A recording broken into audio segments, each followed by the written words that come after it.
Ready to effortlessly showcase your Zillow reviews and land more clients with every email you send?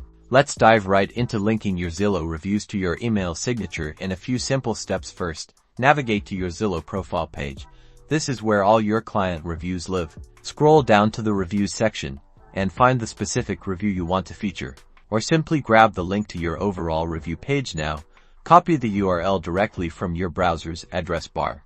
Next, open your email client settings. This could be Gmail, Outlook, or any other provider you use. Look for the settings menu, usually found under a gear icon or your profile picture.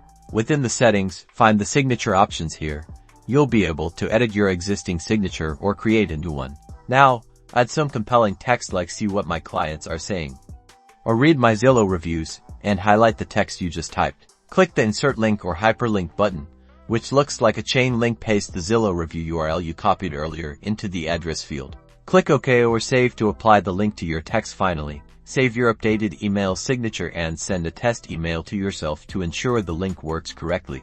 And that's it. You've successfully linked your Zillow reviews to your email signature, making it easier than ever for potential clients to see your stellar reputation.